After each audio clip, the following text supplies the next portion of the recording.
Hello and welcome to Falklands in Focus. I'm Chris Waters. Coming up on this programme. I'm here because I'm doing research for a book I'm writing on a ship called the Erebus. And the Erebus and its sister ship, the Terror, was the flagship on two of the most amazing polar journeys ever undertaken. This was beginning of the 19th century, so the sailing boats really.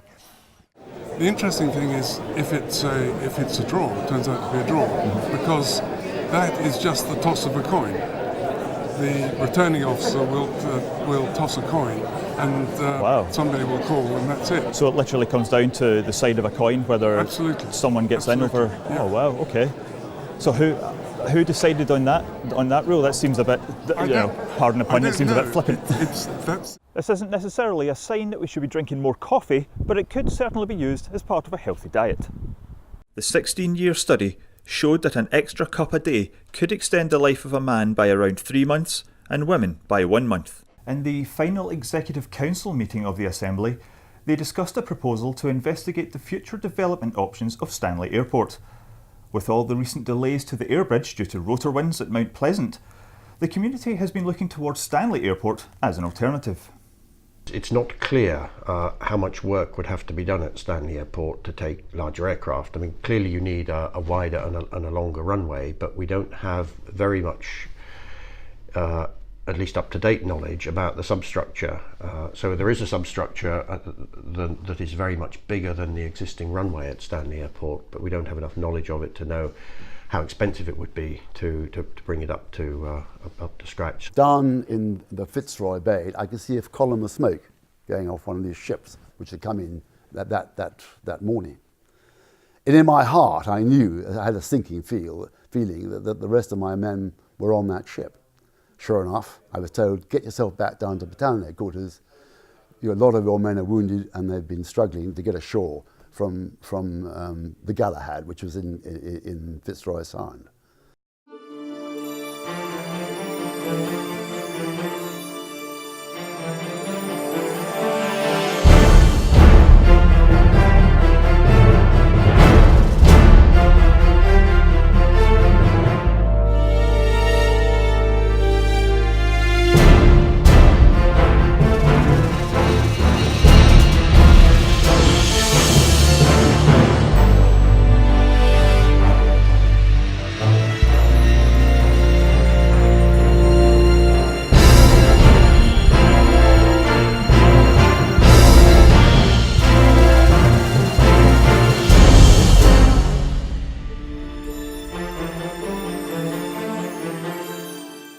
Talking to Richard earlier on, and we were talking about the potential for a draw. So if it, 2 people, 3 people, if it comes down to that and they have the same number of votes, they apparently, it's in legislation that you flip a coin. Yes. That sounds ridiculous to me. Would you choose heads or tails? Then it was on to the traditional 17-gun salute, followed by the Speaker of the House, Keith Biles, escorted by the warrant officer to retrieve the Governor's sword.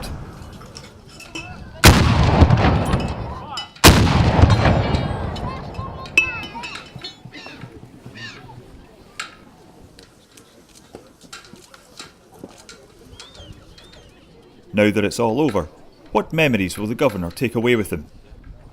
Things that I will remember most are time spent with people here in the Falkland Islands, talking to people, participating in events. It's not all traditional though. There is a lot of modernity in this old ship, as I soon found out. This isn't the crow's nest here, is it? No, that's the radar. Okay, this is the radar. Very important for modern times. We've got even 2. Richard Branson has issued a rallying cry to businesses across the world, challenging them to improve the critical state of the modern workforce. Or at least that's what he says on his website. Down here at Shore, Justin McPhee and his team have spent the last 100 days counting their steps and committing themselves to the Virgin Pulse Global Challenge.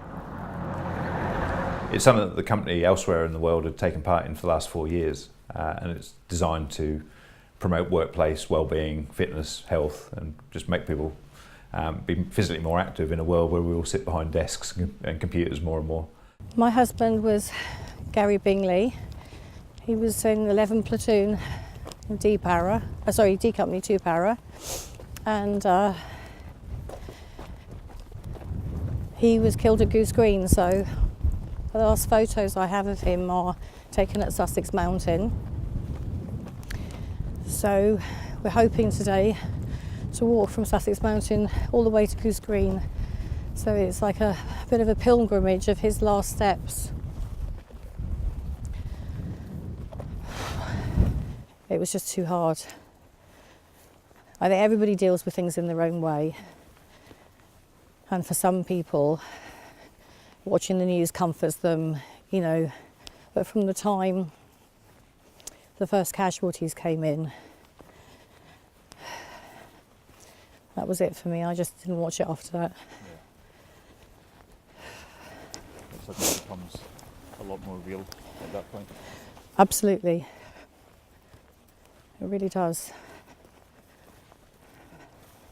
I got a knock on the door. It was the Sunday, so it was the 30th, we actually got told. And it was 8 o'clock in the morning. And I remember lying in bed thinking, if I just lie here, they'll go away. And I just lay there, and the next thought that came into my head was, well, they're only going to come back, so I'm going to have to answer the door at some point. I knew. I just knew. I knew he wasn't injured.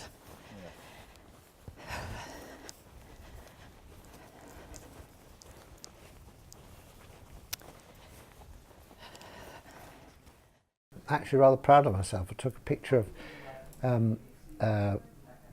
some birds, rock shags they were, all lined up on a rock. Rather beautiful, about 14 of them. So I was going to have a postcard printed, 14 shags in one afternoon. But I'm not going to, because that's the bird. The bird people might not like it. Thank you for joining us, and we'll see you again in 4 more years. See you then. Bye bye.